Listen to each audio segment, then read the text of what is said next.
am reacting to your wrestling hot takes. I do these videos once a week, so if you want to submit your wrestling hot takes for me to critique, roast, or make fun of them, make sure that you're following me on Twitter/X. The link will be down in the description of this video. I ask for your hot takes every Thursday, so that's going to be your opportunity to submit them. Oh, and by the way, can we stop submitting the hot take of X person is overrated? Like, add some exposition, add some flavor to it, otherwise I'm just always gonna ignore it. And hey, as always, don't forget to subscribe to this channel, ring that bell for notifications. If you're a wrestling fan, I am confident that you're gonna fall in love with this YouTube channel because we upload daily wrestling content. We don't miss days here. In fact, I'm traveling right now. I'm in Las Vegas for TwitchCon and we're still uploading daily content. That's how serious we are about this. Maybe I'm not even real. Maybe I'm AI, you never know. By the way, I did try to ignore as many anti-AEW hot takes because we just had so many of those last week. I just don't want to read any more negativity about AEW. I feel like we can move on from that for now. But still, let's read some stupid shit. Ultra Instinct Tozawa will defeat the tribal chief. This is actually me that tweeted this. I just picked this because I love this picture. I love what they're doing with Tozawa. I love his little dance with the weights on Monday Night Raw as he's training up to eventually defeat the tribal chief Roman Reigns.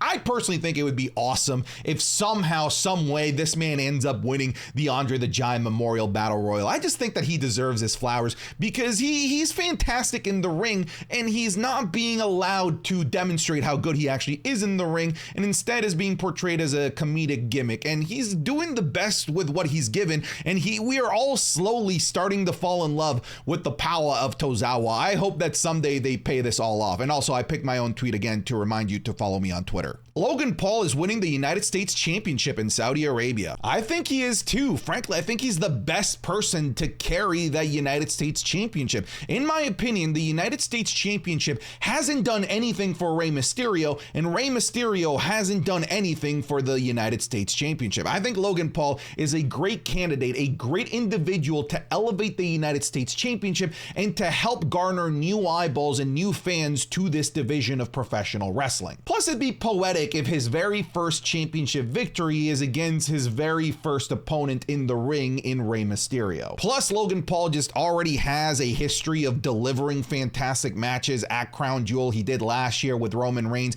in that match for the WWE Undisputed Universal Championship. So he knows how to deliver in that giant stage, and I think he's going to deliver again, and I think he's bringing it home. So I'm with you. I think he's winning the United States Championship. Logan Paul winning the US title would be fantastic for the WWE in regards to mainstream attention. Okay, so we're continuing on this. So yes, I 100% agree. I see no negatives here aside from maybe Logan Paul doing something else that could bring negative press to the WWE, and I wouldn't put it past him. Like, he has a history of doing stupid shit, so fingers crossed that he just doesn't. I personally love the fact that he used that platform after his boxing bout with Dylan Dennis, where he could have called out anyone. It took generate buzz and headlines for himself. He could have called out Conor McGregor, but instead he used that platform to elevate the business and called out Rey Mysterio for the US Championship, and I love it. It's generating so many news, so many articles, so many tweets, so much social media buzz for the WWE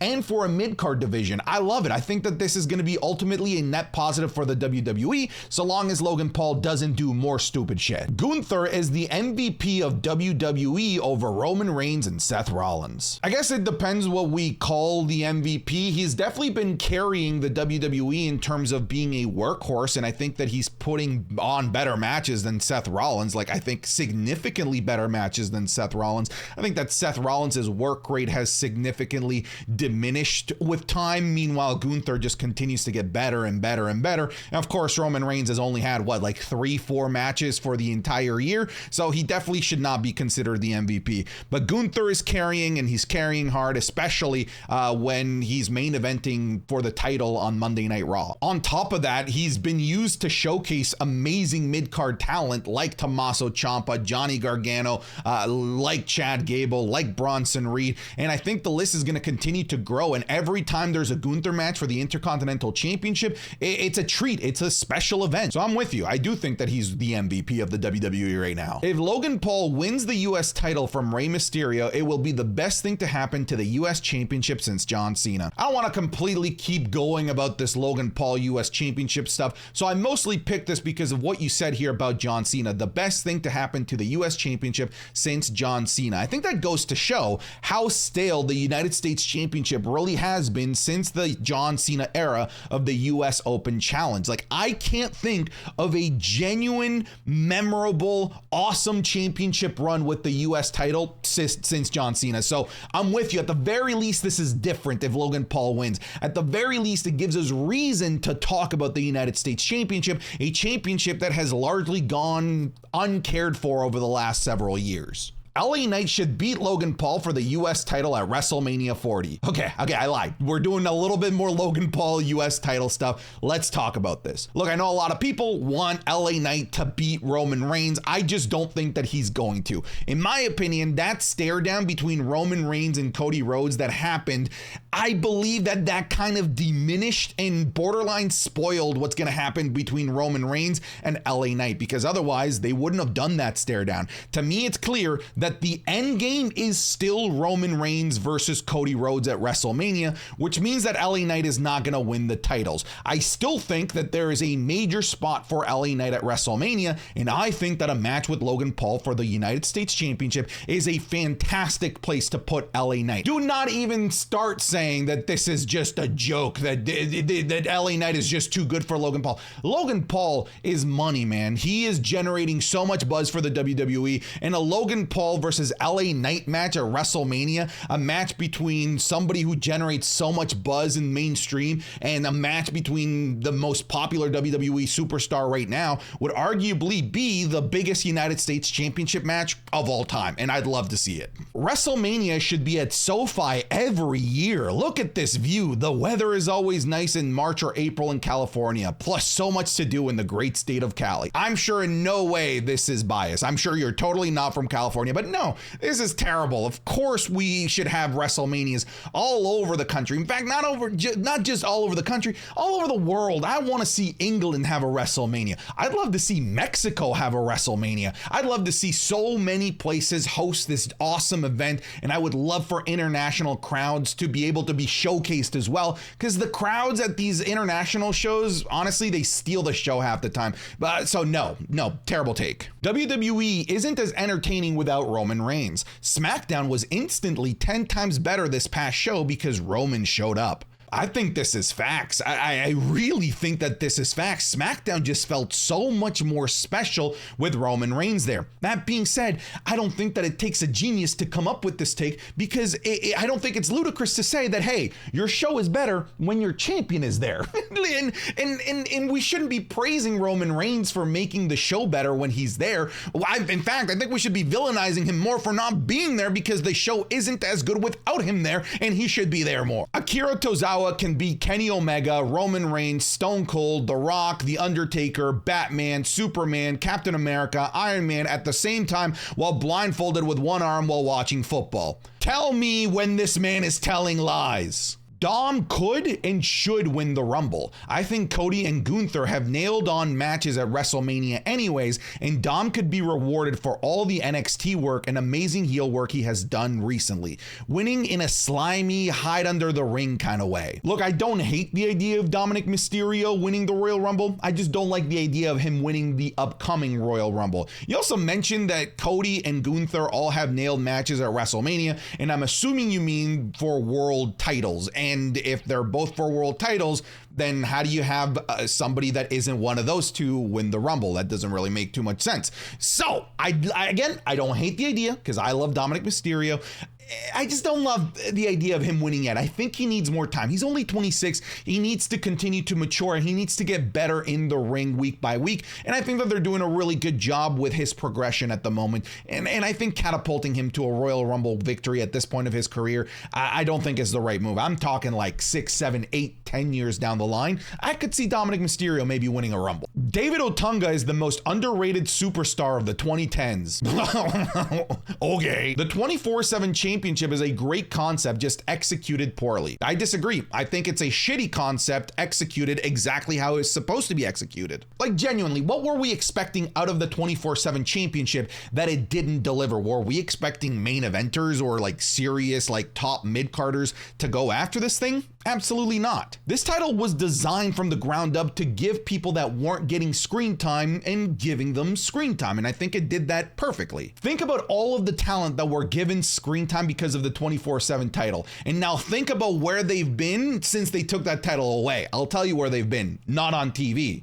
So the title did exactly what it was supposed to do. I just don't love the idea of it because it's just a prop. Like, it's not a title to actually vie for. I never understood Broken Matt Hardy. I couldn't understand the appeal. Even in Impact, I didn't see it. That is because you do not walk the same planes of eternity as the woken Matt Hardy, and you do not understand his condition. Look, I'm just telling you, you either get it or you don't.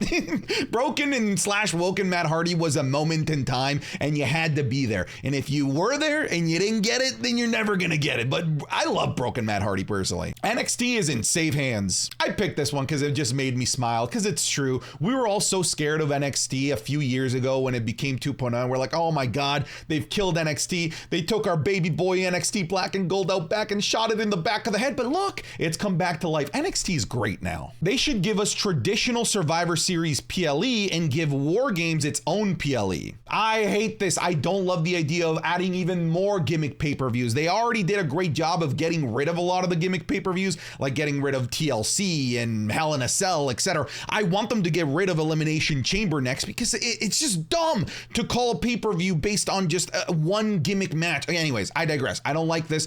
I like the idea of War Games not even necessarily being forced to be a Survivor Series thing. Imagine if it was just Fastlane, War Games. I think that could work. I think you could add War Games as a subtitle to any PLE where War Games is warranted. Tiffany has a better swanton bomb than every wrestler. Dude, I get chewed up alive anytime I say this because it's true. It is objectively true that she has a better swanton bomb than anyone, including Jeff Hardy. People just have nostalgia goggles and refuse to see Tiffany Stratton for the amazing swanton that she has. The Core was a good faction. No, it wasn't. One of the members of LWO should dethrone Roman for the championship. Who? Tell me who. Tell me who, and I will PayPal you $100 if you make a decent argument for any member of the LWO. Not gonna be Mysterio. Sure shit, not gonna be Santos Escobar. I doubt you even remember the names of the other two without having to Google them. Carlito? Maybe, but he just got his ass whooped by Bobby Lashley and had to get taken to the hospital. So I don't see it. It's never gonna happen. The LWO is not over, and they're sure shit. None of them is gonna be over enough to beat Roman Reigns. Charlotte Flair shouldn't be a face. People are literally booing her because of her ability to just step in and get a title shot. Well, I think there's a lot of reasons why people just boo Charlotte Flair, but the fact that people boo her should be an indication that she's just a better heel. I'm with you, dude. I don't understand why they just constantly try with babyface Charlotte Flair. It doesn't work. She doesn't connect with the audience because people just want to boo her. She's just so booable, and that's a good thing, but it just doesn't work as when they try to make her the hero. She should always be the bad guy. I think LA Knight should win the 2024 Royal Rumble. He is so over right now. If they don't give him a world title, he will fade away and no one will care.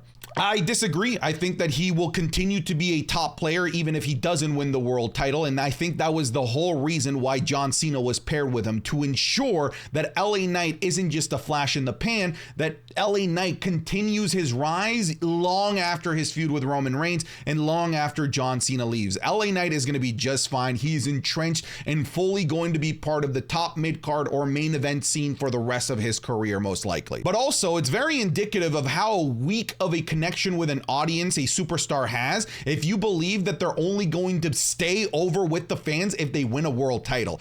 That's just inherently not true. Like, if the only way that this WWE superstar can stay hot with the fans is to win a world title, they're doing a bad job, frankly. LA Knight is hot without the titles, and he's gonna be just fine even if he doesn't win. Asuka is the GOAT of NXT, male or female. Dude, there's a good case to be made here. If I have to pick a Mount Rushmore of NXT, Asuka is in there alongside probably Johnny Gargano, Adam Cole, and then shit, like you could toss in like Finn Balor, Nakamura, Samoa Joe. There's a few that you can toss in there, but the one that I will never debate is Asuka. Asuka is firmly entrenched in the Mount Rushmore of NXT. There's a good case to be made here, and depending on the day, I'm inclined to agree with you. Anyways, that's it. Make sure you're following me on Twitter/X if you want to be part of next week's video. But that's it. I'm done. Get out of here.